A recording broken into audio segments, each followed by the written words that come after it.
திருச்சிற்றம்பலம். ஓதுவாங்க வந்துட்டாங்களா சதீஷ்? ஐயா சிவாய நமங்கய்யா. திருவடி வணக்கங்கய்யா. இருக்காங்க ஐயா. தொடங்கி அருள் செய்யுங்க ஐயா. சிவாய.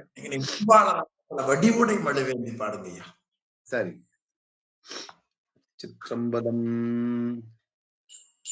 படிவுடை மழுவேந்தி மத கரிபுரி போர்த்து பொடியணி திருமேனி புரிகுழல் உமையோடும் பொடியணி நெடுமாட கூடலையாற்றூரில் அடிகள் இவ்வழி போந்த அதிசயம் அறியேனே. கூடலையாற்றூரில் கொடியிடை அவளோடும் ஆடலுகள்தானே அதிசயம் இது என்று நாடிய தமிழார் நாவலாரூரல் சொல் பாடல்கள் பத்தும் வல்லார் தம்பினை பற்றரு நீ.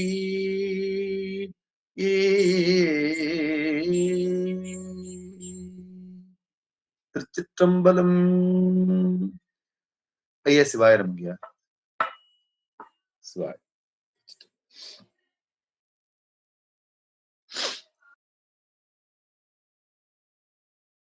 திருச்சிற்றம்பலம். அடியார் பெருமக்களுக்கு வணக்கம். எல்லாம் வல்ல சிவகாமி அம்மையுடனாகிய அம்பலவான பெருமானது திருவருள் பெருங்கருணையினாலும் அருவான் உம்மை நாயன்மார்களது குருவருளினாலும் பேரூர் மணிவாசகர் அருட்பணி மன்ற அறக்கட்டளை நடத்துகின்ற சைவ பாட வகுப்பிலே இணைந்து சித்தாந்த நூல்களில் சிலவற்றை சிந்திக்கக்கூடிய மிகப்பெரிய சிவபுண்ணியத்தை நாம் பெற்றிருக்கிறோம். அதற்கு செய்த திருவருளையும் குருவருளையும் போற்றி கேட்டு சிவபுண்ணியம் பெறுகிற தொண்டர்களின் திருவடிகளை சிறமேல் கொண்டு மனமொழிமைகளாலே வணங்கி அவர்களே சைவ பாட வகுப்பின் நெறியாளரும் நாம் படிக்கிற நூல்களின் உரையாசிரியருமான முதுபெரும் புலவர் முனைவர் சென்னியப்பனார் ஐயா அவர்களின் நூலாசிரியர் மெய்கண்ட தேவநாயனாருடைய திருவடிகளை சிறமேல் கொண்டு மனமுடிமைகளாலே வணங்கி வருகிறோம். நண்பர்களே, சைவ சித்தாந்தத்தின் மணிமகுடமான நூல் சிவஞான போதம். சிவஞான போதத்திலே கூறியிருக்கிற அந்த உண்மைகளை எல்லாம் நாம் நூலாசிரியர்கள் வருகிற பொழுது சிந்தித்தால் மிகப்பெரிய அருளை நாம் பெற்றவர்கள் என்பதை உணரலாம். பதி பசு பாசம் ஆகிய முப்பொருள் உண்மைகளை மிக விளக்கமாக காட்டிச் செல்கிறார் ஆசிரியர் மெய்கண்ட சிவம். அந்த வகையில நமக்கு நாம் சிந்தித்துக் கொண்டிருப்பது இரண்டாம் நூற்பாய். முதல் நூற்பாய் என்ன கூறிற்று என்றால், சங்காரகாரணனாயாகிய முதலையே முதலாக உடையது இந்த உலகம் என்றதை நமக்கு அறிவுறுத்தியது. சங்காரகாரணனாகிய முதலையே முதலாக உடையது என்ற உண்மை தெளிவுபடுத்துவதற்கு அந்த முதல் நூற்பாவை நமக்கு பிரித்து ஆசிரியர் 3 கூறுகளாக பிரித்து காட்டுகிறார்.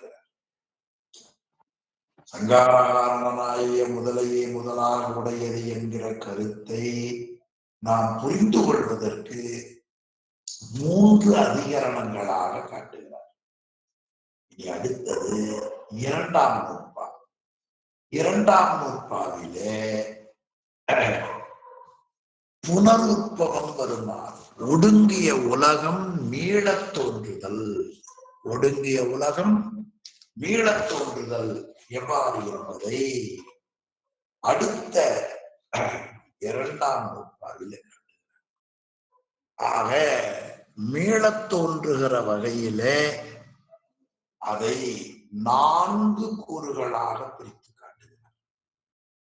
அதுல முதல் கூறு இறைவன் உயிர்களோடு அவன் ஒன்றாய் வேறாய் உடனாய் நிற்கக்கூடிய தன்மையை முதல் கூறிலே காட்டினார். ஆன்மாக்கள் பலவும் முதல்வன் தானேயாய் நிற்கும்.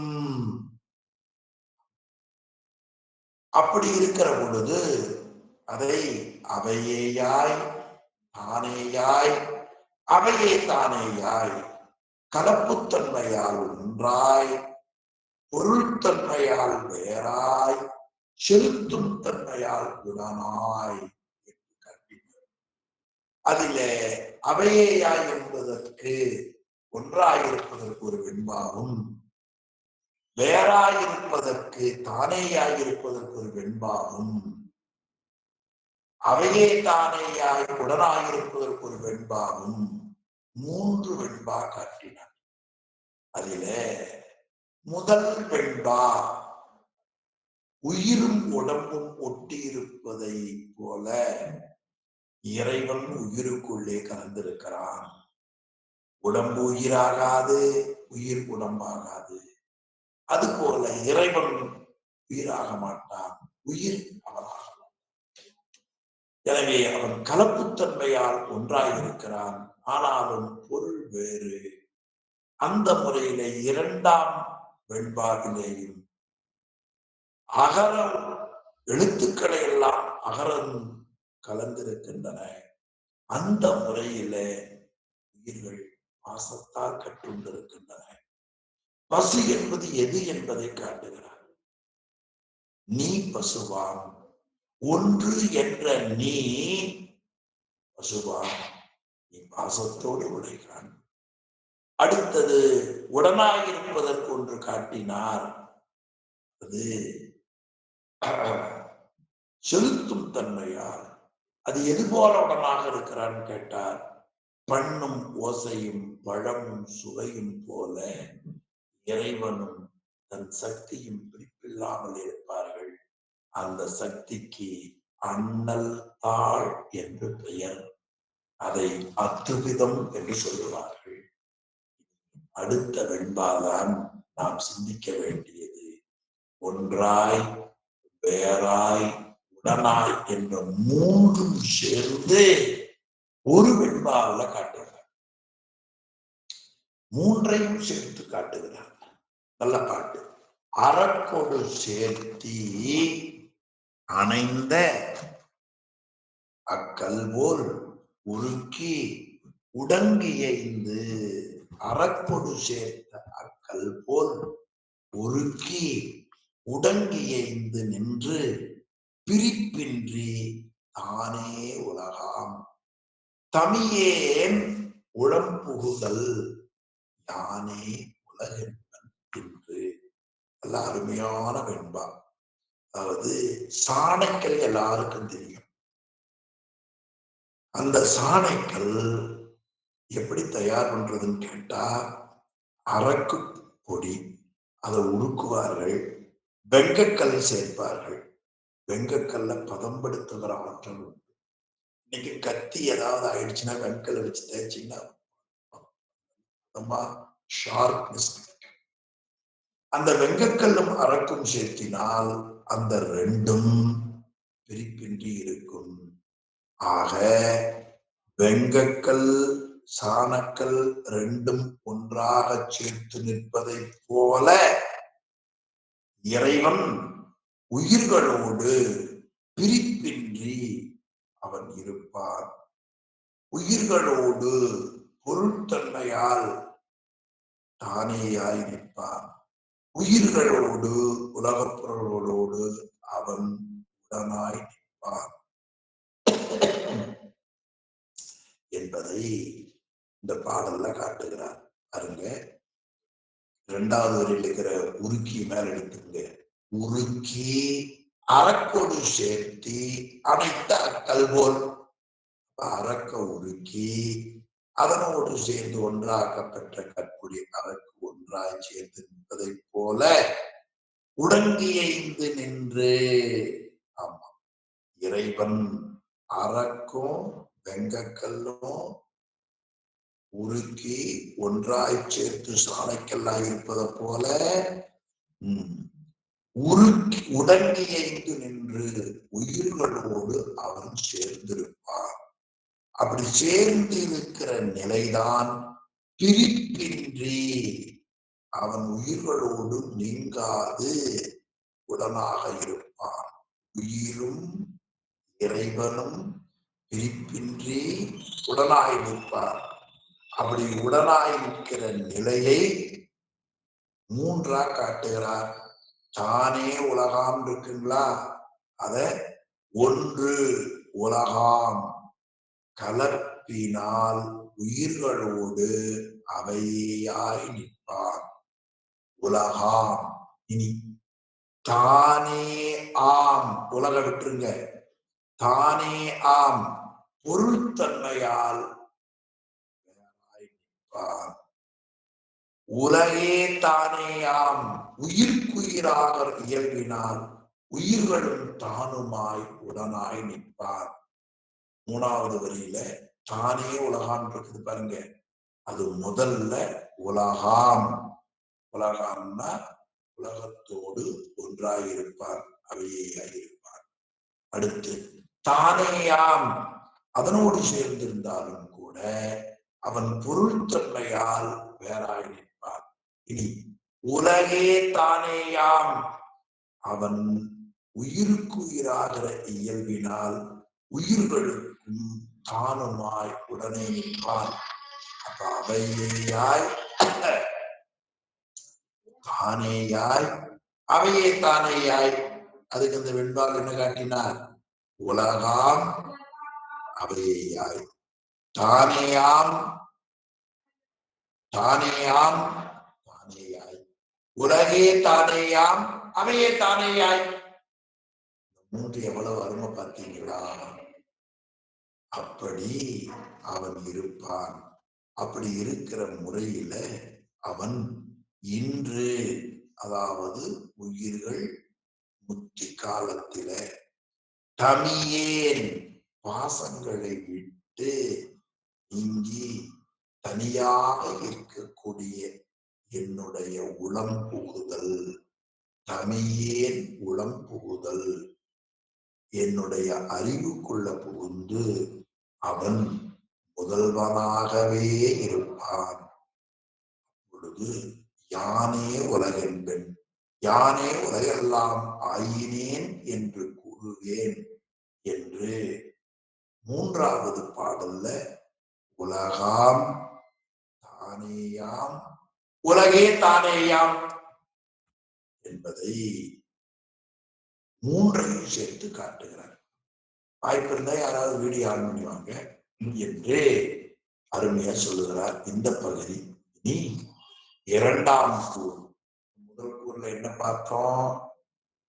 அவையாய் தானேயாய் அவையே தானேயாய் பார்த்துட்டோம். இப்ப இரண்டாம் கூறு இதுல இனி இவ்வான்மாக்களுக்கு இருவினை முதல்வன் ஆணையில் வரும். ஆமா, அவை இறைவன் இந்த ஆன்மாக்கள் சொன்னார் பாருங்க.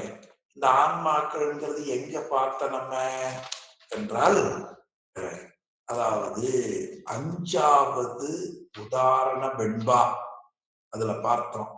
ஒன்றலா ஒன்றால் உளதாகி நின்றவாறு ஒன்றலா ஒன்றில் அவை ஈராதல், ஒன்றலா ஈரே முதல் அதனின் ஈரலா ஒன்று பலவாறே, அழியாத ஆன்மாக்கள் பல என்று 5வது வெண்பாவுல ஆன்மா ஒன்று பலனர்.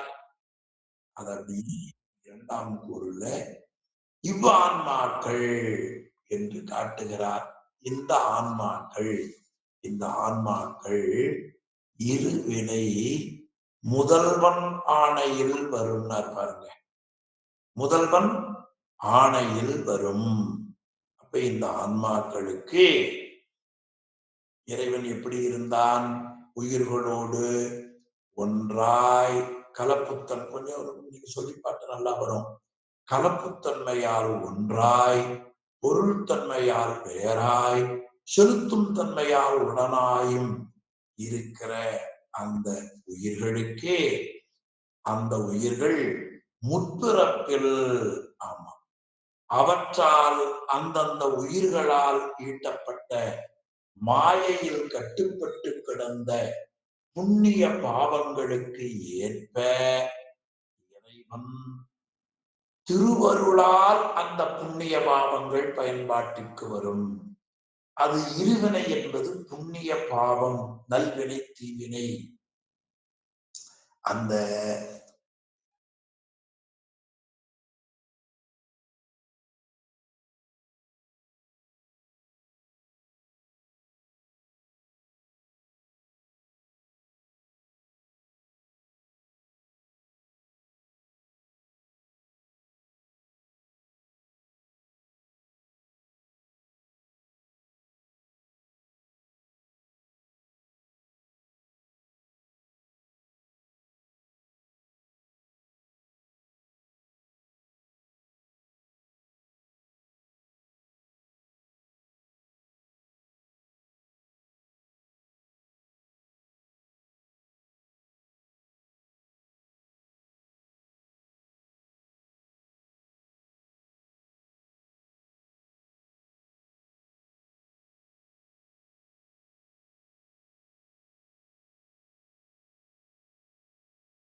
அந்த ஆன்மாக்களுக்கு இருவினை புண்ணிய பாவங்கள். இந்த புண்ணிய பாவங்கள் எங்க இருக்கும்? மாயையில அது தங்கி இருக்கும். அங்க இருந்து இறைவனுடைய திருவருளால் முதல்வன் ஆணை என்று காட்டுகிறார். அந்த முதல்வனுடைய ஆணையால் ஆன்மாக்களுக்கு வந்து சேரும், பயன்பாட்டிற்கு வந்து சேரும். இதுல ஆணை என்பதை நாம ஞாபகம் வைத்துக் கொள்ள வேண்டிய பகுதியாக இருப்பது 8வது வெண்பாவில அண்ணல் தாள். அண்ணல் என்பது இறைவன், தாள் என்பது அவனுடைய சக்தி. அதே போல 3வது வெண்பாவில அழகாக காட்டுகிறார்கள் நமக்கு அத்தன் தாள். அந்த அத்தன் தாள், அண்ணல் தாள், அதுதான் இங்க முதல்வன் ஆணை. நல்லா ஞாபகம் வச்சுக்கணும். முதல்வன் ஆணை. முதல்வன் என்பது இறைவன், ஆணை என்பது அவனுடைய திருவருட்சக்தி. அதுக்கு காரணம் கேட்டார். ஏது? அது என்ன காரணம்னா, ஒரு நகரியை காப்பான் பாடிக்காவல் இட்டாங்கு அவை அவனது ஆக்கினையாகலாம். ஒரு நகரை காப்பாற்றுகிறவன் அந்த நகர்ல தப்பு செய்கிறவர்களுக்கு சில தண்டனைகள் வைத்திருப்பார். அந்த தண்டனையை அந்த நகரை பாதுகாக்கிற அவன் செய்ய மாட்டான். தன் ஆணைக்கீழ் வைத்திருக்கிற அதிகாரியை கொண்டு செய்வார். அதை போல இறைவன் தன் ஆணையின் கீழ் ஆட்சியை நடத்துவதை, அதிகாரிகள் நடத்துவதை போல இறைவன் தன் ஆணையை இருவினையிடத்து வைத்து, அந்த 2 வினையிடத்துல வைத்து மீளப்படைத்தலை தொழில் செய்வான் என்று காட்டினார். இதற்கு எடுத்துக்காட்டு வெண்பா ரொம்ப நல்ல பகுதியா காட்டினார். இந்த 2ஆம் கூறுக்கு 3 வெண்பா காட்டுகிறார். முதல் வெண்பாவில வினை உண்டு என்று காட்டுகிறார். அடுத்த வெண்பாவில மன்னிக்கவும், அந்த வினை இறைவனே சேர்த்து வைப்பான்னு காட்டுகிறார் முதல் வெண்பாவில. 2வது வெண்பாவில அந்த வினை பெயரை உயிரே அடிந்து எடுத்துக் கொள்ளாது. மூணாவது வெண்பாவில வினைப்பயனை இறைவனே கூட்டுவிப்பான். இதுதான் 3 செய்தி. நல்ல வெண்பா பாருங்க. 10வது வெண்பா 2வது நூற்பாவில 2வது கூறுல முதல் வெண்பா உள்ளதே தோற்ற உயிரணையும் அவ்வுடலில் உள்ளதாம் முச்செய்வனை உள்ளடைவே வள்ளலவன் செய்தியவர் செய்தி வள்ளலவன் செய்பவர் செய்தி பயன் விளைக்கும் செய்யே போல் செய்வன் செயல் அணையா சென்று. ரொம்ப நல்ல பகுதி. உள்ளதே தோற்ற உயிரணையும் அவ்வுடலில். உள்ளதே தோற்ற நம்முடைய உடம்பு இருக்குது பாருங்க. நாம் முற்பிறப்புகளில் செய்த வினைக்கு ஏற்ப பழைய வினையை சஞ்சித வினையை நுகர்வதற்கு ஏற்ப உடல்களை இறைவன் தோற்றுவிப்பான். உள்ளதே தோற்ற என்ற சொல்லுக்கு இந்த இடத்துல பொருள் அந்தந்த உயிர்களுக்கு இருக்கிற சஞ்சித வினைக்கு ஏற்ப அந்த சஞ்சித வினையை அனுபவித்து கழிக்கும் பொருட்டு அதற்கு ஏற்ப உடலை இறைவன் கொடுப்பான். அப்படி கொடுத்த பிறகு அந்த உடல் யார் தயார் பண்றார்? இறைவன் தயார் பண்ணுகிறார். எங்க வச்சு தயார் பண்ணுகிறார்? அம்மாவுடைய கருப்பைக்குள்ள வச்சு தயார் பண்ணுகிறார். அந்த உடலில் உயிர் அணையும். அந்த உடல்ல உயிர் பொருந்தி இருந்து இன்ப துன்பங்களை அணையும். ஆமா. அப்படி இருப்பதற்கு காரணம் முச்சை வினை உள் அடைவே. முச்சை வினை உள்ளடைவே. முற்பிறப்புகள் செய்த வினைக்கு ஏற்ப அந்த அனுபவத்துக்கு ஏதுவான முறையிலே உடம்பு உள்ளதாம். இப்போ முச்சை வினைக்கு ஏற்ப நாம எடுத்துட்டு வந்து அனுபவிக்கிறது இந்த உடம்பு உள்ளதாம். இனி உள்ளதாம் அது வருவினை ஆகாமிய வினை அடுத்த பிறப்புக்கு ஏதுவாக அது உண்டாகும். அது உள்ளவாம். இப்போ 3 சொன்னார் பாருங்க.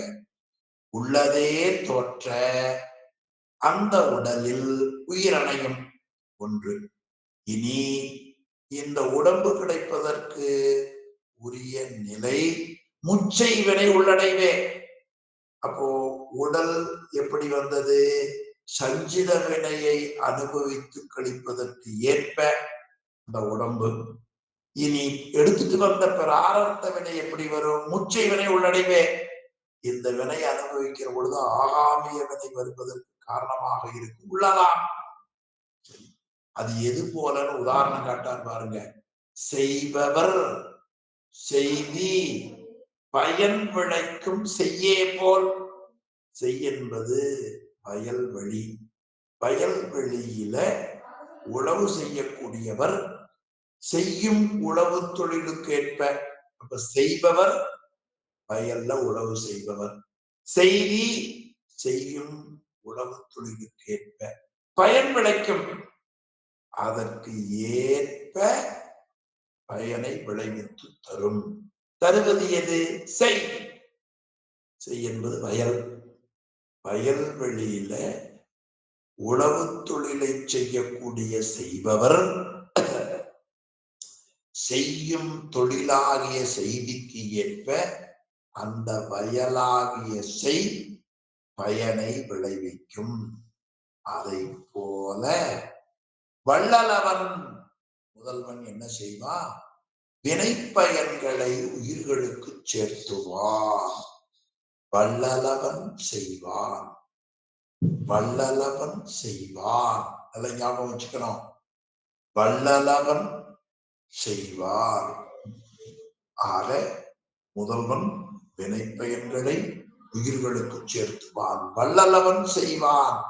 செயல் சென்று அணையா. இந்த வினை அறிவற்றது. எனவே அது சென்று செய்பவரை சேராது என்று காட்டுகிறார். இந்த பாடல் திரண்ட கருத்தை 49வது பக்கம் திருவருட்பயன் பாடலாலையும் ஆசிரியர் காட்டியிருக்கிறார். செய்வானும் செய்வினையும் சேர்வயனும் சேர்ப்பானும் அந்த முறையிலே பயன்பெறுகிற உய்வானும் உளம் என்று நீ தெரிந்து கொள்வாயாக. அதுக்கு மேல் தொடர் பாருங்க. இறைவனே உயிர்களுக்கு வினைப்பயனை நுகருமாறு செய்வான். அது என்ன கருத்தம்னா, உழவருக்கு உழுதொழிலே பயன் தருவதில்லை, வயலே பயன் தருகிறது. அதுபோல இறைவனை உயிர்களுக்கு வினைப்பயனை நுகருமாறு செய்வான் என்று முதல் வெண்பாவில காட்டினார். இனி இரண்டாவது வெண்பாவில ரொம்ப அருமையா காட்டுகிறார். அவ்வினையை செய்வதெனில், இந்த முச்சை வினை உள்ளடைவேன் பார்த்தோம்ல, முச்சை வினை, அந்த முச்சை வினைன்னு 10வது பாட்டுல பார்த்தோம்ல, முச்சை வினை 2வது வரையில பாருங்க. முச்சை வினை அதை மட்டும் கொஞ்சம் காமிங்க. முச்சை வினை, ஆமா, முச்சை வினை என்று நல்ல பகுதி. முச்சை வினை அதை வச்சு அண்டர்லைன் பண்ணி காமிங்க. முச்சை வினை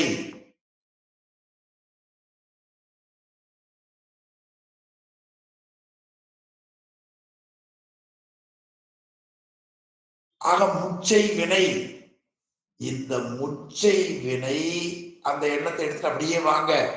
அவ்வினையை செய்வதெனில், அந்த முச்சை வினைகளை செய்கின்ற உயிர், அது அவ்வினைஞர். வினைஞர்னா அந்த வினையை செய்யக்கூடியவன், அந்த வினைஞர். அந்த வினைஞர் அவ்வினையை செய்வதெனில், மேல முச்சை வினை பார்த்தோம்ல, அந்த வினையை செய்வதில், அந்த வினையை நமக்கு செய்வதில், எப்படி அந்த வினையை அந்த உயிர் எப்படி செய்ய வேண்டுமோ அந்த முறையில அந்த உயிர் அதற்கு செய்யும். அதனால சொன்னார், செய்வதெனில், அந்த வினையை செய்வதெனில் தாம் சென்று, அதாவது அந்த உடம்புல போய் பொருந்து நின்று அவ்வினையை பெயராமல் ஊட்டும் திறான். அந்த வினையை பெயராமல் நிக்குது, ஒரு யானா போட்டுக்குங்க பொருள் பண்ற போது, பெயராமல் ஊட்டும் பிறான். அந்தந்த வினைய அந்தந்த உயிர்கள்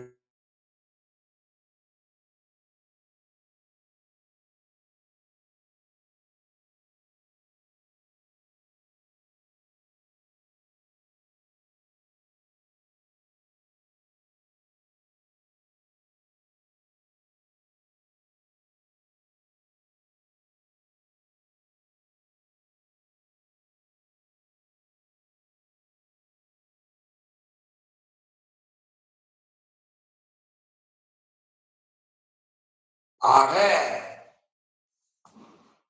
அவ்வினையை பெயராமல் ஊட்டும் பெறார். பெயராமல்னா என்ன தெரியுங்களா? ஒருத்தர் வினையை இன்னொருத்தருக்கோ, இன்னொருத்தர் வரை இன்னொருத்தருக்கோ மாறி பெறலாமல் ஊட்டி நுகரச் செய்வான். ஆமா, பெயர்தல், இடம்பெயர்தல் அர்த்தம். அது பாட்டுக்காக பெயராமல் வந்தது. பெயரை உடையதால் பெயரன்னு பேரு, எனவே பெயரன்னு பேரு. ஆமா, பெயரால் ஒழியா திருவாசகம், பெயராமல், அப்படி பெயராமல் ஊட்டும் பிறான். அதையை இறைவன் அந்தந்த உயிர்களுக்கு மாறி பெறலாமல். நினைச்சு பாருங்க, என் பேங்க் அக்கௌண்ட் இன்னொருத்தருக்கு போய் இன்னொரு அக்கௌண்ட் எனக்கு வந்தா என்ன ஆகும்? அப்படி மாறாமல் ஊட்டும் பிறான். அது எது போலன்னா, காந்தம் காந்தம் பசாசம் போல், காந்தம் பசாசம் போல், காந்தம் இருக்கிறது, அதை எடுத்து இரும்ப பிடிக்கிறான். அப்படி இரும்பை பிடிக்கிற பொழுது, காந்தத்துக்குட்டையும் பசாசத்துக்குட்டையும் பிடிக்கிற பொழுது காந்தம் இரும்பை ஈர்த்து கொள்ளும். ஆக அந்த வினையை பேராமல் ஊட்டுகிறான். எப்படி ஊட்டுகிறான்னா, காந்தம் பசாசம் போல், பசாசம்னா இரும்பு, காந்தம்னா காந்தக்கல், அதுபோல ஊட்டுவான். இனி அவ்வினையை நுகரானேல், அந்த வினையின் பயனை அதுபோல அவன் நுகரா அனுபவிக்க விட்டால் அங்கு ஆர் தாம் அறிந்து அணைப்பார். அந்த உயிர் அறிவும் செயலுமின்றி மலத்துள் மறைப்புண்டு கிடந்தது கட்டுக்காலத்தில். அப்படி இருந்த அந்த உயிருக்கு கேவலத்தில இருந்து கட்டுநிலைக்கு கொண்டு வந்து இந்த வினை இது இவருக்குரியது என்று தெரிந்து கூட்டுவிப்பவர்கள் யார் என்றால் ஒருவரும் இல்லை, அவரை தவிர ஒருவரும். இப்ப வினை அறிவற்றது, உயிர் சுற்றறிவுடையது. அப்ப வினை போய் செய்தவனை சேராது, சிற்றறிவுடையதோ எடுத்துக்கொள்ளாது. அப்படியே நாம் எடுத்துக்கொண்டா எப்படி எடுத்துக்கொள்ளும் நினைக்கிறீங்க? நமக்கு எது நல்லதுன்னு நம்ம மயங்கி அறிவில் நினைக்கிறோம், அதை எடுத்துக்கொள்ளும். எனவே அவரவர்களுக்குரியதை அவரவர்களுக்கு கொடுப்பவன் யார்? இறைவன். அதனாலதான் நிறைய குழப்பம் வரும்போது திருவுளச்சீட்டு போட்டுட்டா நமக்கு எது தேவைன்னு கருதி இறைவன் செய்வான் என்று தெரியும். நீ எடுத்துக்காட்டு வெண்பா, மூன்றாவது வெண்பாவில் அந்த வினைப்பயனை இறைவனே கொட்டுவான் என்பதற்கு காட்டுகிறார்.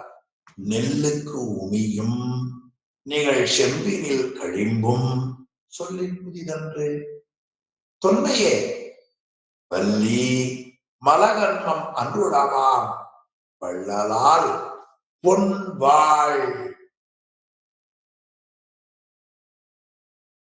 பொன்வாள் அலர் சோகம் செய் கமலத்தாள்.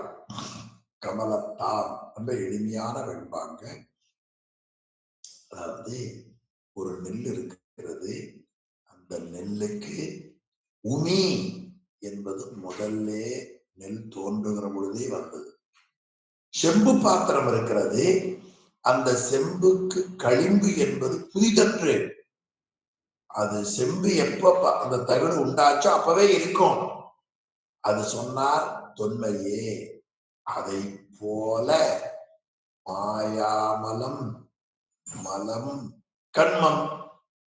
வள்ளி என்பது மாயை, மலம் என்பது ஆணவம், கண்மம் என்பது கண்மமலம். இந்த மூன்றும் அன்று உளவாம். நெல்லுக்கு உமியும் நிகழ் சொம்புக்கு கழிவும் தொன்மையினார் இங்க அன்று உளவாம். எது போ அன்று உளவாம். இந்த ரெண்டு உண்மையை நாம வாங்கிக் கொள்ள வேண்டும். எனவே நெல்லுக்கு உமி நெல்லை பூண்டோ அப்ப இருப்பதை போல, செம்புக்கு கழிம்பு செம்பு தகுடிய பூண்டோ அப்ப இருப்பதை போல, சொல்லில் புதிதன்று தொன்மைதான். அது புதிதல்ல, புதிதாக வந்து சேர்ந்தன அல்ல, தொன்மையே அது பழையது. வள்ளி மலகன்மம் அன்றுளவாம். வள்ளி என்பது மாயை, மாயை என்பது இறைவனுடைய வைப்பு சக்தி. ஞாபகம் வச்சுக்கணும். மாயை என்பது இறைவனுடைய வைப்பு சக்தி, வேண்டும் போது பயன்படுத்துவான். அது சடப்பொருளின் ஆற்றல். எனவே உலகு ஒடுங்கவும் தோற்றவும் உதவுவது மாயையாகிய வைப்பு சக்தி. அதை வள்ளி என்று வெண்பாவில் காட்டினார் வைகண்ட சிவம். மலம் ஆணவ மலம், கண்மம் நாம் செய்த பல வினை. அன்றுளவாம் என்ன? நெல்லுக்கு உமியும் செம்புக்கு களிம்பும் புதிதா வந்தனல்ல, அது என்று உண்டோ அன்று உண்டு. அதே போல மாயையும் ஆணவமும் கண்மமும் அன்றுளவாம் வள்ளலால் பொன்வாள் அலர் சோகம். ஆமா. ஆக இந்த எது போல என்று சொன்னால், பொன் வாழ், பொன் என்பது சூரியன், வாழ் என்பது ஒளி. பொன் என்ற சொல்லுக்கு என்ன பொருள்? சூரியன். வாழ் என்பது ஒளி. அந்த பொன் வாழ், அந்த பொன் வாழ், அதனால சூரியனுடைய ஒளியால கமலம், அலர், சோகம் என்று காட்டினார். அலர் சோகம், அதாவது தாமரை மலர் இருக்கிறதே, அது சூரிய ஒளியால் விரியும், கூம்பும். ரெண்டும் செய்யும். எதனால? பொன் வாழ் சூரியனுடைய ஒளியால தாமரை மலர் சுருங்கவும் விரியவும் செய்யும். பொன் வாழ் அலர் சோகம், செய் கமலம்.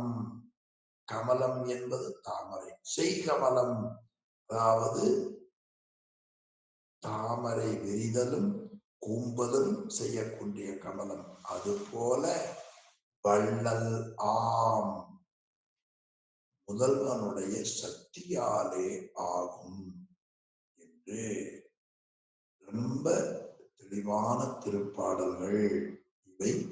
சூரியனுடைய ஒளியால் தாமரை மலர் மலர்தலும் பாடுதலும் நடைபெறுவதும் போல மூன்று மலங்களும் இறைவனாலேயே தொழிற்படும் என்பதை காட்டினார். இனி மூன்றாம் கூறு. இனி இவ் ஆன்மாக்கள் பலவாரையும் படிச்சுமில்ல, தொழும்பாகும் படிச்சுமில்ல. ஆன்மாக்கள் பலவாறே தொழும்பாகும். அது நாம படித்த பாடல் 5வது வெண்பாவில நாம படித்தோம். ஒன்றலாய் ஈரே முதல், அதனின் ஈரலா ஒன்று பலவாறே தொழும்பாகும். ஆன்மாக்கள் பல, அது இறைவனுக்கு அடிமையாகும். அதைத்தான் இனி ஆன்மாக்கள் சொல்லி வருகிறார். இனி 3வது நூற்பாவில் அந்த ஆன்மாக்களுக்கு பிரமாணம் பார்த்திருக்கிறோம். ஆன்மாக்கள் மாறி பிறந்து வரும், இருவினையினுடைய பயன்களை அனுபவிப்பதற்கு உரிய உயிர்கள் பிறந்து இறந்து இப்படி தொன்று தொட்டு வரும். ஆன்மாக்கள் மாறி பிறந்து வரும். அதற்கு ஏது இது எடுத்துக்கொண்ட பொருள், மேற்கொள்ளப்பட்ட பொருள் எது? தோற்றமும் ஈரும் உள்ளதற்கு அல்லது உளதாதல். இப்ப தோற்றம் அழிவு தொடர்ச்சியாக உள்ள பொருளுக்குத்தான் இருக்குமே அல்லாமல் ஏனைய பொருள்களுக்கு இல்லாது. எனவே இந்த உயிர்களே இறந்தும் பிறந்தும் வரும். அது அருமையா எடுத்துக்காட்டு வெண்பாவில 3ஆம் கூறுக்கு அருமையா நமக்கு காட்டுகிறார் ஆசிரியர். இந்த 2 வெண்பா காட்டுகிறார். ஒன்று, கண்ட கனவு கண்ட நனவை கனவுணர்வில் தான் மறந்து விண்படர்ந்து அத்தூடு வினையினால் கண் செவி கெட்டு உள்ளதே தோற்ற உளம் அணுவாய் சென்று மனம் தள்ள கருவில் தான் விழும். தள்ள விழும் கருவில் தான். நல்ல பாட்டு. நம்முடைய உடம்பு இருக்கிறது. இந்த உடம்புல அறிகருவிகள் இருக்கின்றன. அந்த அறிகருவிகள் பொருந்திய இந்த உடம்பு அழிந்த போது கண் செவி கெட்டே, கண் காது முதலிய உறுப்புகள் உடையது இந்த பருவுடல். ஆமா, அறிகருவிகள், தொழிற்கருவிகள், அந்த கரணங்கள் ஆகியவைகள் உடையன இந்த உடம்பு. இந்த உடம்புக்கு பருவுடம்பு, தோல உடம்பு என்று பெயர். இது அழிந்த போது கண் செவி கெட்டே, அழிந்த போது உள்ளதே தோற்ற, உலகம் இருக்கிறவரை, அதாவது உயிர் முத்திக்கு போகிற வரை உயிருக்கு இருக்கிற உடம்பு நுண்ணுடம்பு என்று பெயர்.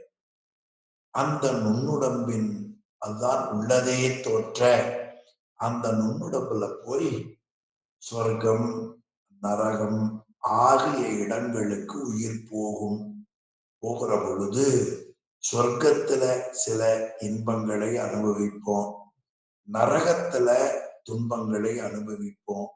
சொர்க்கத்துல அனுபவிக்கிற பொழுது அங்கே யாதனா சரீரம்னு ஒன்று தோற்றுவிப்பார்கள். அது நரகத்தில் அனுபவிக்கிற பொழுது. சொர்க்கத்தில் அனுபவிக்கிற பொழுது பூதசார சரீரம் என்ற ஒரு உடம்பை நமக்கு கொடுப்பார்கள். அதுதான் உள்ளதே தோற்ற. இனி அந்த உடம்பு நுண்ணுடம்பு என்று பெயர். நுண்ணுடம்பு என்பது புரியட்டகாயம் என்பது சூக்குமதேகம் என்பது இதெல்லாம் ஒரே பொருளை தருவது. ஆமா, அது சுவை, ஒளி, ஊறு, ஓசை, நாற்றம், மனம், புத்தி, அகங்காரம் இந்த 8ம் சேர்ந்த நுண்ணுடம்புன்னு பேர், சூக்குமதேகம்னு பேர், புரியட்டகாயம்னு பேர். இந்த உடம்பு என்றும் உள்ளது. அதை துணையாக கொண்டு அதன் பிறகு உயிர் என்ன செய்யும்? கண்ட நனவை கனவில் உணர்ந்து தான் மறந்து, நனவில் கண்டவற்றை கனவில் மறந்துவிடும். அறிவு வேறுபட்டதை போல நனவு நிலையில சிலது பார்க்கிறோம், கனவுல அது மறந்துவிடும். அப்படி போல இறப்பதற்கு முன் இந்த உலகில் இருந்த நிலையை, பின் இறப்பு உண்டான நிலையை, தொடர்ந்து சொர்க்க நரகங்களுக்கு சென்ற நிலையை, ஆங்காங்கே தான் நுகர்ந்த இன்ப துன்பங்களின் நிலையை முழுவதுமாக மறந்துவிடும். முழுவதுமாக மறந்துவிடும். அப்படி மறந்த நிலையில, தான் மறந்த நிலையில மனம் தள்ள, மனம் தள்ள. அருமையான தொடர் பாருங்க. நம்முடைய மனம் தள்ள, இந்த மனம் உயிரை செலுத்துவதால் அந்த உயிர் என்னாகும்? அணுவாய் சென்று, அது சிறிய அணுவாக சென்று அந்த உயிர் கருவில் விழும். அந்த உயிர் போய் ஒரு கருவுக்குள்ள விழும். எதனால்? நாம் அனுபவித்து கழிக்காத வினையினால். அனுபவித்து கழிக்க முடியாமல் இருக்கிற அந்த வினை நீக்கிக் கொள்வதற்கு ஏற்ப, புண்ணிய பாவங்களுக்கு ஏற்ப, அதாவது ஒரு பிறப்புல செய்த, ஒரு பிறப்புல அனுபவித்து கழிக்க முடியாதத சொர்க்க நரகங்கள் அனுபவித்து கழிச்சு மீண்டும் எஞ்சிய வினையை அனுபவித்து கழிப்பதற்காக கருவிலே உயிர் வரும். வினையினால் அந்த எஞ்சி நின்ற புண்ணிய பாவங்களுக்கு ஏற்ப மேல பிறத்தல் அமையும். நல்ல பகுதியில இந்த பகுதியை கொஞ்சம் நல்லா ஞாபகம் வச்சுக்கணும். 52வது பக்கம் கடைசி பத்தி பாருங்க. ஞாபகம் நல்லா வைக்கிறதுக்காக அந்த உரை பகுதியை படிச்சிருவோம். கண், காது முதலிய உறுப்புகளை உடைய பருவுடம்பு அழிந்த போது, நமக்கு கண்ணு, காது, இந்த உறுப்பு, நம்முடைய உடம்பு பருவுடம்பு, இது ஒரு நாள் அழிந்து போயிரும். உயிர் உடம்பை விட்டு போயிரும். அப்படி அழிந்த பொழுது இன்னொரு உடம்பு எடுக்கும். எது? உயிர். அந்த உடம்பு இறைவன் செய்ததுதான். அந்த உடம்பு என்னன்னு கேட்டீங்கன்னா, சுவை, ஒளி, ஊறு, ஓசை, நாற்றம், மனம், புத்தி, அகங்காரம் ஆகிய 8னால் நுண்ணுடம்பு என்ற ஒரு உடம்பு கிடைக்கும். அந்த நுண்ணுடம்புக்கு சூக்கும தேகம்னு பேரு, புரியட்டகாயம்னு பேரு. தமிழ்ல நுண்ணுடம்பு, வடமொழியில சூக்கும தேகம், புரியட்டகாயம் என்கிற அந்த அழியாத அந்த உடம்பை துணையாக கொண்டு உயிர் மேலே செல்லும்.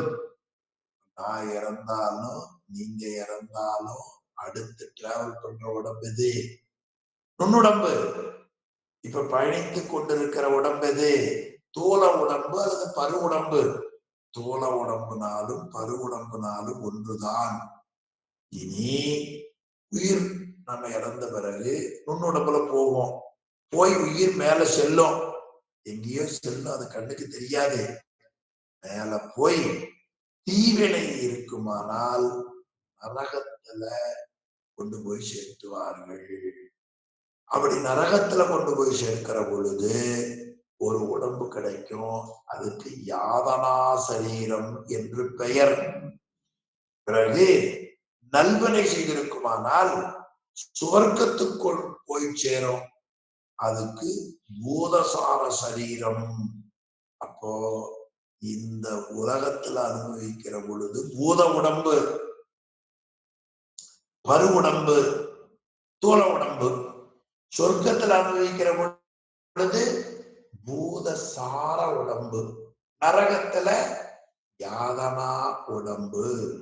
இப்படி அந்த உயிர் இன்ப துன்பங்களை அனுபவிக்கும்.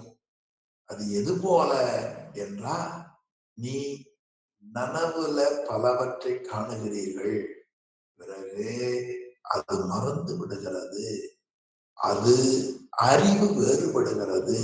அத போல பரு உடம்பு, நுண்ணுடம்பு இது உண்டு. பாவம் செஞ்சா யாதனா உடம்பு, புண்ணியம் செய்தா பூதசார உடம்பு. அதிலேயும் அறிவு வேறுபடும். அறிவு வேறுபடுறதுக்கு மேற்கூட சொல்ல வேண்டாம். அறிவு ஒரே மாதிரியாக இருக்கு. நினைச்சு பாருங்க, அறிவு மாறிக்கொண்டே இருக்கும். எனவே அந்த முறையில அறிவு வேறுபட்டு அனுபவித்ததை மறந்துவிடும். பிறகு மனம் பற்றும் ஒரு பொருளை. அப்ப மனம் செலுத்துவதற்கு ஏற்ப, புண்ணிய பாவங்களுக்கு ஏற்ப நுண்ணுடம்புல சென்று ஒரு கருவிடத்திலே அந்த உயிர் போகும். இதுதான் நம்ம உயிர் அப்பாவுடைய உடம்புக்கு வருவது. பிறகு ஆணும் பெண்ணும் சேர தந்தையின் வயிற்றிலே இருந்து தாயின் வயிற்றுக்கு உயிரினு செலுத்த பெறும். பிறகு அந்த உயிர் கண்ணுக்கும் கருவிக்கும் தெரியாது. அந்த உயிருக்கு கடவுள் மனித உடம்பை அம்மாவின் வயிற்றுக்குள்ள கொண்டு போய் வைத்து கொடுத்து அந்த உடம்புக்குள்ள உயிரை வைத்து பிறக்க வைப்பார். இந்த பகுதி ஒரு முறைக்கு இருமுறை பிறப்பு வருகிற பகுதி நல்லா ஞாபகம் வச்சுங்க. இனி அடுத்த பகுதியில மேலுல பகுதியில மேலுலகில் துன்பத்தையும் இன்பத்தையும் அனுபவித்த உயிர் மீதமுள்ள வினை, எஞ்சிய வினையை அனுபவிக்கும் பொருட்டு மீண்டும் நில உலகத்துக்கு வரத் தொடங்கும்.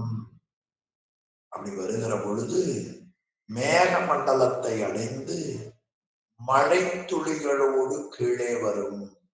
அங்கே இருக்கிற நெல் முதலிய தானியங்களில் சேர்ந்து உணவு வடிவாக ஆணுடைய உடலை சேரும்.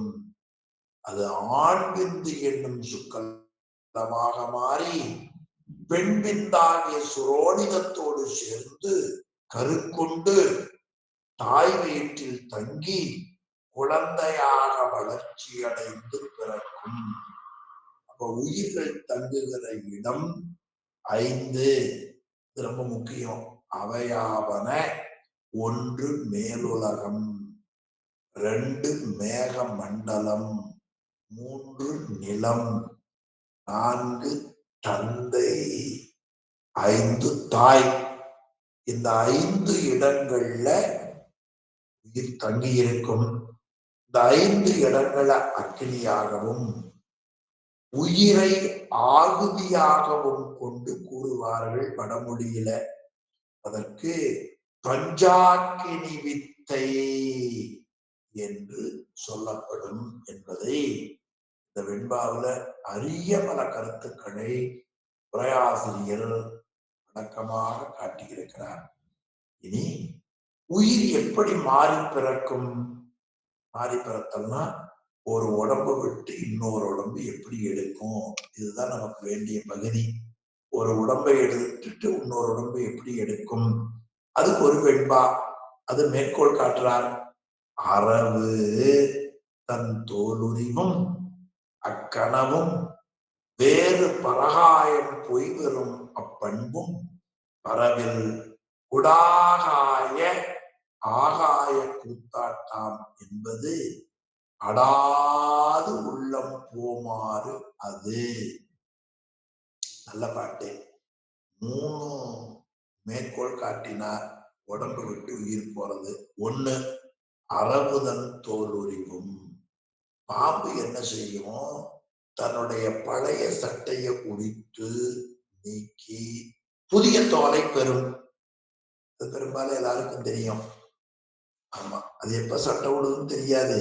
ஆனா சில நேரம் பார்த்தா பாம்பு இருக்காது, சட்டை இருக்கும். எல்லாரும் பார்த்திருப்பீங்க.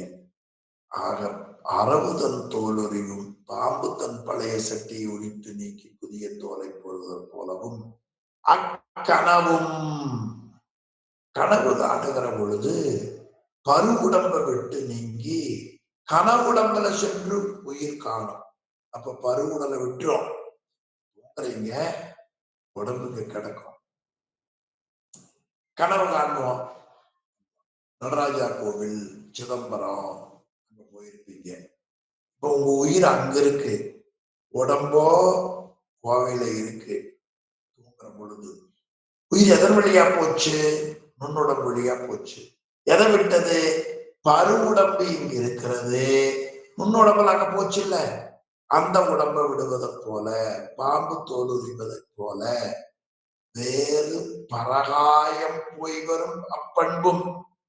நல்ல யோகிகள் எல்லாம் தன் உடம்பை கொண்டு போய் எங்கே வைத்து விட்டு பிறகு இன்னொரு உடம்புக்குள்ள அவர்கள் இடங்கள் போவாங்க. இங்க இருந்தபடியே மேல் உலகங்கள்ல சஞ்சரிக்கக்கூடிய ஆற்றல் அவர்களுக்கு உண்டு.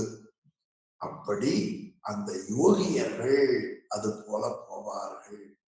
அதை போல பரவில், பரவில்னா சொல்லுதல் அர்த்தம். பரவுதல், பாடினார், பரவினார், சொல்லுதல். நூல்கள்ல இந்த 3 முறைகள் பரவலாக சொல்லப்படுகின்றன. அது எது போலன? குடாகாய, குடாகாய ஆகாய கூத்தாட்டாம். குடம் இருக்கிறது, அந்த குடத்துக்குள்ள ஒரு வெளி இருக்கிறது, அதுக்கு குடாகாயம்னு பேர்.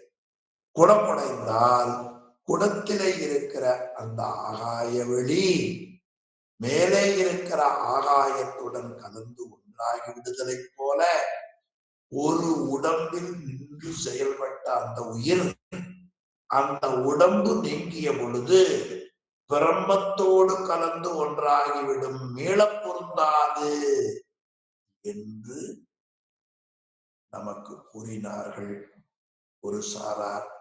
எனவே அப்படி சொல்லுவது பொருந்தாது. உள்ளம் போமாறு அது. நுண்ணுடம்ப நீங்கி உடம்பில்லாமல் இறைவனோடு இரண்டர கலந்தற்கே அந்த உவமை பொருந்தும் என்று காட்டியிருக்கிறார். எனவே பாம்பு தோலை உரித்து இன்னொரு தோலோடு இருத்தலும், நனவுடம்பில் நீங்கி கனவுடம்பில் உயிர் செல்லுதலும், யோகியர் தம் உடம்பை விட்டு மற்றொரு உடம்பிலே சென்று விடுதலும், இந்த 3ம் உயிர் பருவுடலை விட்டு போவதற்கு உண்மைகளாக தேவநாயனார் அழகாக நமக்கு காட்டியிருக்கிறார். எனவே இந்த முறையில உயிர் உடம்பை விட்டு நீங்கி அது இன்ப துன்பங்களை அனுபவித்து அதற்கு ஏற்ப வரும். அப்போ உயிர் மாறி பிறந்து வரும் என்பதற்கு அருமையா நமக்கு விளக்கம் காட்டினார். இனி 4ஆம் கூறு மொத்தம் இரண்டாம் நோட்பா 4 கூறுகளை உடையது. இனி முதல் கூறு அவையாய் தானேயாய், அவையே தானேயாய் இருப்பதற்கு விளக்கம் சொன்னார். இது முதல் கூறு நமக்கு தெளிவா காட்டியது. இனி இரண்டாம் கூறில ஆசிரியர் நமக்கு எடுத்து காட்டியது ஆன்மாக்களுக்கு இருவினை முதல்வன் ஆணையால் வரும் என்று இரண்டாம் கூறில காட்டினார். இனி மூன்றாம் கூறில இவ் ஆன்மாக்கள் மாறி பிறந்து வரும். நான்காம் கூறுல இனி இறைவன் நீக்கமின்றி நிற்பான். எதனோடு? தன் ஆணையில் நீக்கமின்றி நிற்கும் அன்றே. மேற்கோளை நீக்கமின்றி நிற்கும் அன்றே இருக்கு. எதனோடு நீக்கம்? ஆணையில் ஆக தன் ஆணையாகிய சிற்சக்தியிலே இருந்து பிரிப்பின்றி இருப்பான். இத மேற்கோள். அதுக்கு ஏது? அவன் ஏகன் அநேகன் இரண்டுமின்றி சர்வ வியாபியாய் நிற்பான். ஏது? அந்த முதல்வன். அந்த முதல்வன் யாரு? முதல் நூற்பாவுல சங்கார காரணனாகிய முதலையே முதலாக உடையதுன்னு சொன்னார் பாருங்க. அந்த முதல்வன் தானும் அவனும் சிற்சக்தியும் ஒன்றே என்றும் வேறு என்று எண்ணப்படாமல் இரண்டு தன்மைகளுக்கும் பொதுவாக எல்லா இடத்திலேயும் அவன் இருப்பான்.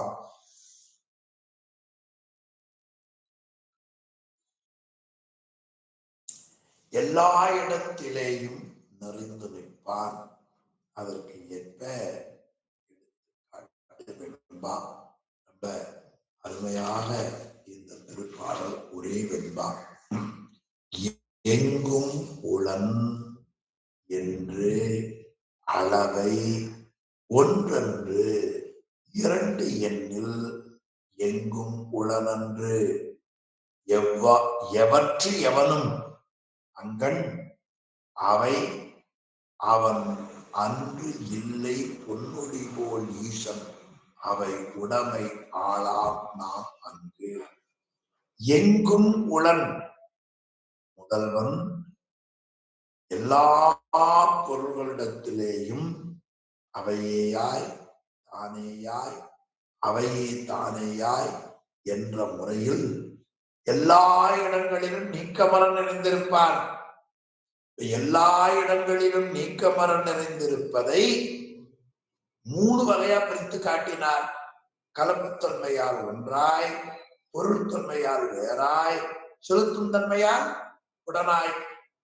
அப்படி அவன் எங்கும் உளன் என்று அளவை நூல்கள் சொல்லுகின்றன.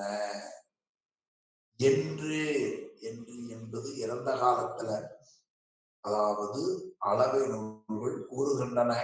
அவன் ஒன்று அன்று. முதல்வன் ஒரே பொருளாக இருக்க முடியாது. ஏனென்றால் ஒரே பொருளாயின் ஒரே சமயத்தில் ஓரிடத்துல மட்டும்தான் இருக்க முடியும். அதனால் ஒன்று அன்று. எங்கும் உளன் நூல்கள் சொல்லுகின்றன. அப்ப எங்கும் உளனாக இருப்பவன் ஒன்றாக இருக்க முடியுமா? இல்லையா? இப்ப இங்க நாம இந்த இணைப்புல வந்திருக்கோம். இன்னொரு இணைப்புல எப்படி வருவது? இன்னொரு இணைப்புல எப்படி வருவது என்றால் அப்படி ஒன்று அன்று. எனவே அவன் ஒரே சமயத்திலே ஓரிடத்திலே இருப்பான தவிர எல்லா இடத்திலும் இருக்க மாட்டான். எனவே அவன் எந்த விதமான சக்தியும் இல்லாமல் ஒருவனாக உள்ளான் என்பது பொருந்தாது. சக்தி இல்லாம ஒருவனாயிருப்பது பொருந்தாது. சரி, இரண்டு எண்ணில் இந்த முதல்வனும் சக்தியும் இருபொருளாக இருப்பான் என்று நாம் சொல்வோமேயானால் எங்கும் உளன் அன்று. அவன் எங்கும் நிறைந்தவன் என்பது இல்லையாக போய்விடும் இல்லையா? எனவே அவன் தன்னை விட வேற்றுமை கொண்டவன். பிற பொருளிடத்திலே வேற்றுமை என்று கலந்திருப்பதல் என்பது இல்லாமல் போய்விடும். எவனும் எந்தெந்த இடத்தில் எந்தெந்த பொருள்கள் உண்டனவோ அங்கன் அவை. எவனும் அங்கன் அவை. அந்தந்த இடத்துல அந்தந்த பொருள்களில் எல்லாம் அவன் அன்று இல்லை. அவன் கலந்திருப்பாமல் இல்லவே இல்லைனர். அவன் அன்று இல்லைனர். அவன் அன்று இல்லை. எனவே அவன் கலந்திருப்பதல் நிலை இல்லாமல் அந்தந்த பொருள் இல்லை. எது போல ஈசன் பொன்னொழி போல், அதாவது சூரியனும் அதன் ஒளியும் ஒன்றாகாமல் இரண்டுமாகாமல் இரண்டுக்கும் பொதுவாக நிற்றல் போல முதல்வனும் சக்தியும் இயைந்து நிற்பார்கள். அங்கு அப்படி முதல்வனும் சக்தியும் இயைந்து நினைக்கும் இடத்தில், அந்த முதலிடத்தில் அங்கு நாம் பசுக்களாகிய நாம் ஆள் ஆம் அடிமையாவோம். நாம் அடிமையாவோம். இதே கருத்தை 5வது வெண்பா, அதாவது முதல் நூற்பாவினுடைய கடைசி வெண்பா, முதல் 34வது பக்கம் நினைக்கிறேன். பார்த்துருக்கோம். முதல் நூற்பாவினுடைய கடைசி வெண்பாவில், அதாவது 38வது பக்கம் பார்த்தீங்கன்னா, 38வது பக்கம் ஒன்றலாய் ஈரே முதல் அதனின் ஈரலா ஒன்று பல பாரே. இனி ஒன்று அலா பலவாரே. ஆமா, அதனின் ஈரலா ஒன்று. அந்த முழு முதல் கடவுளை போல அழிவின்றி நிற்பதாக உயிர் தொகுதி அங்கு பலவாரே. அங்கு பலவாரே தொழும்பாகும். அது வீடு வேற்றின் கண்ணும் பல வகையால் அந்த முதல் கடவுளுக்கு அடிமையாக இருக்கும். ஆக முதல் நூற்பாவில தொழும்பாகும்னு முடிச்சார். 2ஆம் நூற்பாவில 15வது பாடல்ல அங்கு நாம் ஆள் ஆம். அந்த முதல்வனுக்கு நாம் எல்லாம் அடிமை. அங்கு நாம் ஆள் ஆம். அப்போ சங்காரணகாரணனாகிய முதலையே முதலாக உடையது என்ற நுட்பாவில அந்த சங்காரகாரணனுக்கு உயிர்கள் தொழும்புன்னு முடிச்சார். மீள தோற்றுவிக்கிறது புனருற்பவம். அந்த புனருற்பவத்திலேயும் உயிர்களாகிய நாம் அங்கு அந்த முதல்வனுடைய திருவடிகளில ஆளாம் ஆள் ஆம். எனவே அங்கு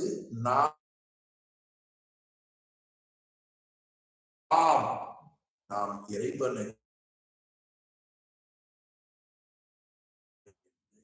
நிறைவு செய்திருக்கிறார்.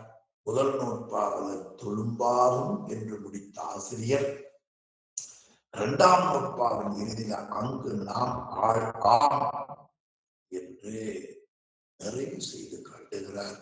எனவே ஆன்மாக்கள் என்றும் முதல்வனுக்கு அடிமையா.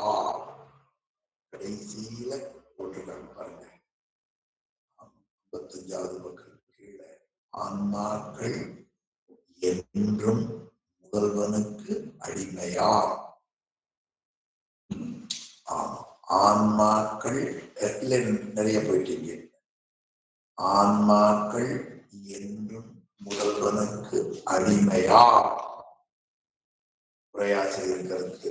ஆன்மாக்கள் என்றும் முதல்வனுக்கு அடிமையா? அதுதான் நமக்கு தேவாரத்துல மீளா அடிமை உனக்கே ஆளாய், மீளா அடிமை உனக்கே ஆளாய், மீளா அடிமை உனக்கே ஆளாய் என்று சுந்தரமூர்த்தி சுவாமிகள் தேவாரம். மேலும் பாய ஆறுயிர் முழுவதும் பசுபதி அடிமை. பாய ஆறுயிர் முழுதும் போகும்போது நிறைய போயிட்டீங்க. பசுபதி அடிமை. இது கச்சியப்பர் முனிவர் திருத்துணையை புராணத்துல காட்டுகிறார். திருத்துணையை புராண கட்சி முனிவர் பாடியது ஆறுயிர் முழுவதும் பசுபதி அடிமை. ஆக முதல் நூற்பாவில தொழும்பாகம் முடிச்சார். இரண்டாவது நூற்பாவில அடிமை. ரெண்டு ஒரே பொருள்தான். எனவே இறைவன் தன்னுடைய சக்தியின் மூலமாக அவன் எங்கும் இருப்பான். சக்தியோடு. சக்தி என்பது குணம், சிவம் என்பது குணி. இந்த ரெண்டும் கலந்தே இருக்கும். அதற்கு தாதான்மிய சம்பந்தம் என்று பெயர். இறைவனும் உயிரும் கலந்திருப்பதற்கு அத்துவிதம்னு பெயர். சக்தியும் இறைவனும் கலந்திருப்பதற்கு தாதான்மிய தொடர்பு என்று அருமையை காட்டியிருப்பதை பார்க்கிறோம். சக்தி பலவாறு என்பதை விளக்கமா காட்டியிருக்கிறார். தீயினுடைய சக்தி ஒன்றே சுடுதல், அடுதல், விளக்குதல் முதலிய வேறுபாட்டால் சுடும் சக்தி, அடும் சக்தி, விளக்கும் சக்தி என்று பலவாறாக ஆதலை போல சிவசக்தி ஒன்றே உலக உயிர்களுக்கு காரிய வேறுபாட்டினால் பராசக்தி என்றும், ஆதிசக்தி என்றும், இச்சாசக்தி என்றும், கிரியாசக்தி என்றும், ஞான சக்தி என்றும் 5 வகையான சக்திகள் வேறுபாடு உண்டு என்று இந்த ஆணையின் நீக்கமின்றி நிற்கும் அன்றே என்று மேற்கொள்ளப்பட்ட பொருளுக்கு மெய்கண்டார் விளக்கமாக கூறியிருப்பதை பாடலாலும் உரையாசிரியர் பெருமையாலும் நாம் உணர்ந்தோம் என்று சொல்லி இந்த அளவில 2ஆம் நூற்பாவை நாம் நிறைவு செய்வோம். இனி 3ஆம் நூற்பா பொது இயல்புல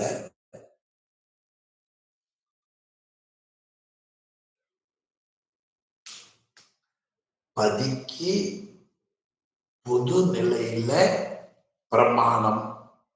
இது முதல் நூற்பா. இனி பாசத்திற்கு பொது நிலையில பிரமாணம், பசுவுக்கு பொது நிலையில பிரமாணம். இந்த 3ஆவது ஆசிரியர் 3ஆம் நூற்பாவில காட்டுகிறார். நல்ல நூற்பா. உளது இலது என்றலின் எனதுடல் என்றலின் ஐம்புலன் ஒடுக்கம் அறிதலின் கண்படில் உண்டிவினை இன்மையின் உணர்த்த உணர்தலின் மாயா இயந்திரத்தனுள் ஆன்மா. இந்த நூற்பா எந்த கருத்தை தெளிவுபடுத்துகிறது என்றால், ஆன்ம பிரகாசம் உணர்த்தல் முதலிற்று. என் முதலிற்றோ எனின் ஆன்ம பிரகாசம். ஆன்ம பிரகாசம் முதலுதல் முதலிற்று என்று காட்டினார். அதாவது ஆன்மாவை பற்றி விளக்கத்தை இந்த நூற்பாவில் தெரிந்து கொள்கிறோம். இந்த விளக்கம் 2 வகையாக சொல்லப்படும். ஒன்று ஆன்மா உண்டு என்று உணர்தல், இன்னொன்று ஆன்ம இலக்கணம் உணர்தல். இப்ப ஆன்மா உண்டு என்பதை இந்த 3ஆம் நூற்பாவில் நிறுவுகிறார்.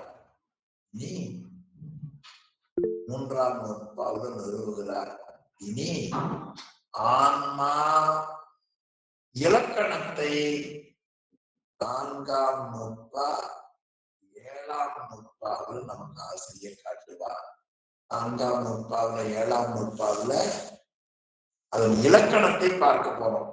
இப்ப ஆன்மா உண்டு என்கிற பகுதியைத்தான் நாம் சிந்திக்க இருக்கிறோம். நல்ல பகுதி. இப்போ நூற்பாவின் பொருள் பார்ப்போம். ஆன்மாவின் உண்மைத்தன்மையை உண்டு என்பதை உணர்த்துவது. இது கடைசியா ஒரு தொடர் இருக்கிறது. ஆன்மா நூற்பாவில் கடைசி ஒரு தொடர் இருக்குது பாருங்க, ஆன்மா. அதை எடுத்து முதல் தொடர்ல சேர்த்துக்கணும். உளது. இந்த நூற்பாவில் என்ன சொல்லுகிறார்? ஆன்மா உளது. கடைசியில ஆன்மான்னு ஒரு சொல்லு, முதல்ல உளதுன்னு ஒரு சொல்லு. இது ரெண்டையும் எடுத்தீங்கன்னா ஆன்மா உளது. ஆன்மா உளது என்பது நம்முடைய சைவ சித்தாந்த கருத்து. அது 7 பேர் ஆன்மாவை பற்றி பல கருத்து கூறுகிறார்கள். அந்த கருத்தை அவர்கள் கூறுகிற கருத்தை அவர்களுக்கு தெளிவுபடுத்தி, நீங்கள் கூறும் கருத்துக்கு வேறாக ஆன்மா உண்டு என்பதை இந்த நூற்பாவில்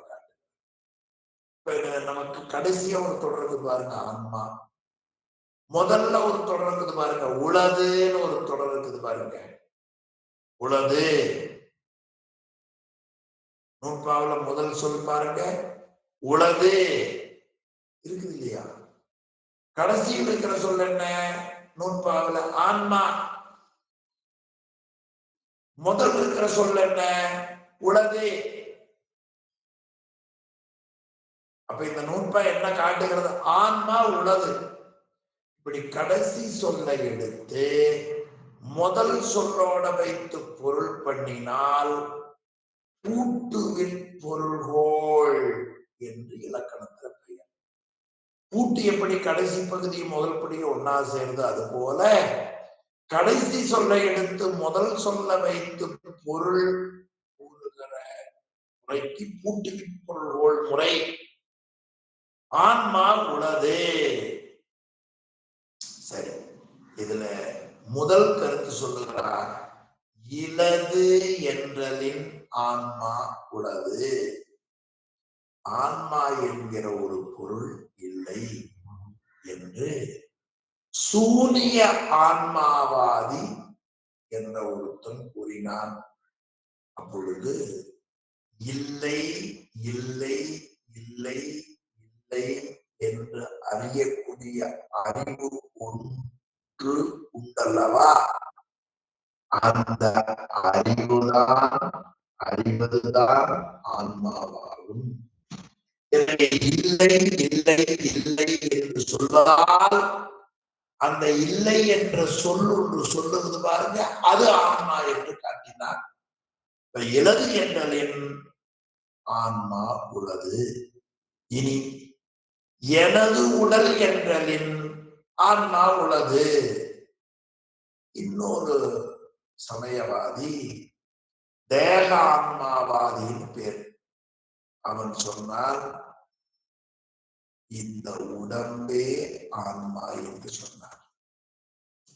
ஆக உலகத்துல நமக்கு வேறாக இருக்கிற பொருளை, நான் இங்க இருக்கிற என் வீடு சென்னையில் இருக்குதுன்னா என் வீடு அங்க உள்ளதுன்னு சொல்லுகிறோம்.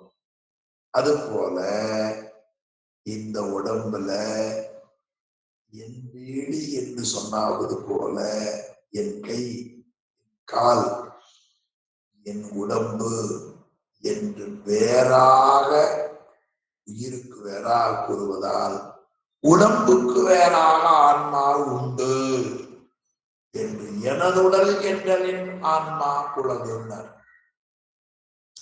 இனி ஐம்புலன் அறிதலின் ஆன்மா உள்ளது. அது இந்திரிய ஆன்மாவாதின்னு பேர். ஐம்பொறிகள் சுவை, ஒளி, ஊறு, ஓசை, நாற்றம் ஆகியவை உணர்வதற்கு, அந்த புலன்கள் உணர்வதற்கு இருக்கக்கூடிய வாயில் அந்த ஐம்பொறிகள். எனவே அந்த ஐம்பொறிகளே ஆன்மான்னு சொன்னாங்க. ஒரு வாயில் ஒரு பொருள் அறியுமே தவிர எல்லாவற்றையும் அறியாது. உயிரோ ஒரு பொறிவழி அழியாமல் 5 புலன்களையும் அறிந்து பயன்பெறுகின்றன. எனவே அந்த 5 பொறிகளுக்கு வேறாக தனியாக தனித்தனியா அறியும் ஐம்பொருளுக்கு வேறாக ஆன்மா உள்ளது. அப்போ ஐம்புலன் அறிதலின் ஆன்மா உள்ளது. அடுத்து ஒடுக்கம் அறிதலின் ஆன்மா உள்ளது. ஐம்பொறிகள் எல்லாம் ஒடுங்கி நிற்கும். அப்பொழுது கனவு நிலையிலே நாம் கண்ட காட்சிகளை அறிகிற ஒரு உள்ளம் உண்டு. எனவே கனவில இயங்கக்கூடிய உடம்பு நுண்ணுடம்பு, சூக்கும தேகம், புரியட்டகாயம், அந்த நுண்ணுடம்பு ஆன்மா அல்ல. என்ன ஒரு சமயவாதி சூக்கும தேகமே ஆன்மான்னார். அந்த சூக்கும தேகத்திற்கு வேறாக ஆன்மா உண்டு என்பதை ஒடுக்கம் அறிதலின் ஆன்மா உள்ளதுன்னார். இனி கண்படின் ஆன்மா, கண்படின் உண்டிவினையின்மையின் ஆன்மா உள்ளதுன்னார். அதாவது கண்படுதல் என்பது உறக்கம், விழிப்பு. இந்த 2 நிலையிலேயும் பிராணவாயு செயல்பட்டு கொண்டிருக்கிறது. தூக்கத்திலே பிராணவாயு இருக்குது, விழிப்பிலே இருக்கிறது. ஆனால் விழிப்பு நிலையில் இன்பதுன்பம் உண்டு, உறக்கத்தில் இன்பதுன்ப நுகர்ச்சி உடம்புக்கு இல்லை, விழிப்பில் அதை உண்டு. எனவே பிராணவாயு ஆன்மா என்பது பொருந்தாது. பிராணவாயுவே ஆன்மா என்று பிராண ஆன்மாவாதி கூறினார். அது கண்படின் உண்டிவினையின்மையின் ஆன்மா உள்ளதுன்னார். இனி உணர்த்த உணர்தலின் ஆன்மா உள்ளது. இது விஞ்ஞான ஆன்மாவாதின்னு பேர். கருவிகளோடு கூடிய போது தன்னுடைய தன்மை இது என்று உணராமல் ஒருத்தர் உணர்த்த உணர்கிற சிற்றறிவுடையது ஆன்மா. அந்த ஆன்மா மறந்து மறந்து அறியும். இறைவனோ மறந்து மறந்தறியாமல் ஒரே மாதிரி அறிந்தவாறே அறிவான். அவன் பேரறிவுடையவன். அந்த பேரறிவுடைய பிரம்மமாகிய பொருள்வதற்கு வேறாக சிற்றறிவுடைய உணர்த்த உணரும் அறிவுடைய ஆன்மா உண்டு. எனவே உணர்த்த உணர்தலின் ஆன்மா உண்டு. இனி மாயா இயந்திர தனுவினுள் ஆன்மா உள்ளது. இது 7வது வாதி. அவனுக்கு சமுதாய ஆன்மாவாதி பேரு. அதாவது உடம்பு இருக்கிறதே மாயையினுடைய காரியம், மாயையின் காரியத்தால் கட்டப்பட்டிருக்கிறது. அது எங்க பார்த்தோம்? 2ஆம் நூற்பாவிலே முதல் எடுத்துக்காட்டு வெண்பா பார்த்தோம். கட்டும் உறுப்பும் கரணமும் கொண்டு இருக்கிறது இந்த உடம்பு. எனவே மாயையின் காரியங்களால் கட்டும் உறுப்பும் கரணம் கொண்டிருக்கிறது. ஒரு சூத்திரப்பாவை போன்று உடம்பினிடத்தில் அதன் வேறாக இருந்து ஆன்மா இதை இயக்குகிறது. எனவே இந்த உடம்புக்கு வேறாக ஆன்மா உண்டு. சமூக ஆன்மாவாதி என்ன சொன்னா, உடம்பில் இருக்கிற கருவிகளின் சேர்க்கையே ஆன்மானார். கருவிகளுக்கு தோற்றக்கோடுகள் உள்ளன. ஆன்மா அழியாத்தன்மையுடையது, கருவிகள் தோற்றக்கேடுடையன. எனவே அதற்கு வேறாக மாயா இயந்திரத்தனவில் ஆன்மா உள்ளது. அப்போ இலது என்றலின் ஆன்மா உள்ளது, எனதுடல் என்றலின் ஆன்மா உள்ளது, ஐம்புலன் அறிதலின் ஆன்மா உள்ளது, ஒடுக்கம் அறிதலின் ஆன்மா உள்ளது, கண்படில் உண்டிவினையின்மையின் ஆன்மா உள்ளது, உணர்த்த உணர்தலின் ஆன்மா உள்ளது, மாயா என்ற தனவினுள் என்று கூறுவதால் ஆன்மா உள்ளது. இப்படி சூனிய ஆன்மாவாதி, தேகான்மாவாதி, இந்திரிய ஆன்மாவாதி, சூக்கும தேக ஆன்மாவாதி, பிராண ஆன்மாவாதி, விஞ்ஞான ஆன்மாவாதி, சமுதாய ஆன்மாவாதி ஆகிய 7 கொள்கையுடையவர்களை மறுத்து அதற்கு ஏற்ப ஆன்மா உண்டு என்று காட்டுகிற பகுதி இந்த பகுதி. 7 பேரை சொல்லுவதால் 7 கூறுகளை உடையது. இது கூட்டுவிப்பொருள்கோள் முறையில் அமைக்கப்பட்டுள்ளது என்பதை காட்டி, எனவே மேற்கோள் ஒன்றே என்றாலும் மறுக்கிற கருத்துக்கள் 7ஆக இருக்கின்றன. எனவே ஏனைய நூற்பாக்களின் மேற்கோளும் எதுவும் நூற்பாவில் இல்லாமல் உரையில் வருவித்து உரைக்கப்பட்டன. இந்த நூற்பாவில் ஏதுவும் மேற்கோளும் நூற்பாவிலேயே பெறப்படுகின்றன. அதனால் ஏதுவும் மேற்கோளும் ஒரே தொடரில் மெய்கண்டார் அமைத்திருக்கிறார். அந்த ஏதுவும் மேற்கோளுக்கு பொழிப்புரை உரையாசிரியர் கொடுத்திருக்கிறார் என்ற முறையிலே இது 7 கூறுபாடுகளை உடையது என்பதை கூறி இந்த அளவில் இன்றைய வகுப்பை நிறைவு செய்வோம். அது முதல் கூறு முதலாக 3ஆம் நூற்பாவின் 7 கூறுகளை அடுத்த வகுப்பிலே சந்திப்போம் என்று சொல்லி இந்த வகுப்பை இந்த அளவிலே நிறைவு செய்வோம். சிவாய நம. திருச்சிற்றம்பலம்.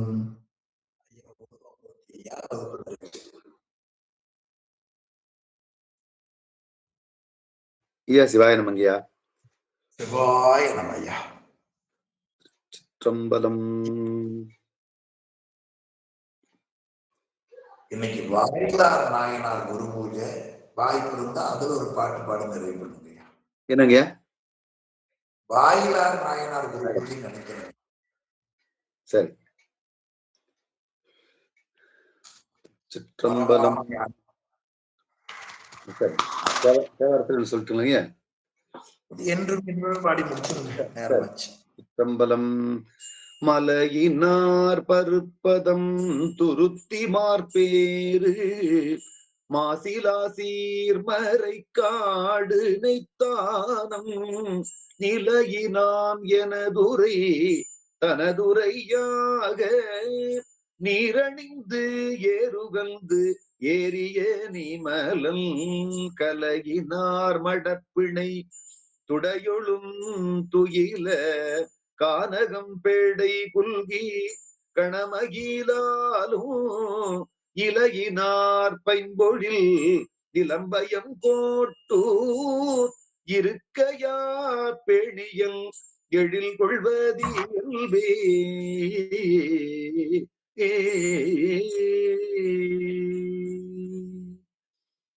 சிற்றம்பலம். என்றும் இன்பம் பெருகும் இயல்பினால் ஒன்று காதலித்துள்ளமும் மூங்கிட மன்றுளார் அடியார் அவர் வான் புகழ் நின்றது எங்கும் நிலவி உலகெலாம். சிற்றம்பலம். தென்னாடுடைய சிவனி போற்றி, எந்நாட்டவர்க்கும் விரைவா போற்றி, ஏகம்பத்து உரையந்தாய் போற்றி, பாகம் பெண்ணுருகானாய் போற்றி, காவாய் கனகத்திரளே போற்றி, கைலை மலையானே போற்றி போற்றி. திருச்சிற்றம்பலம். ஐயா சிவாய நமக. திருவடி குலக்கு ஐயா சிவாய.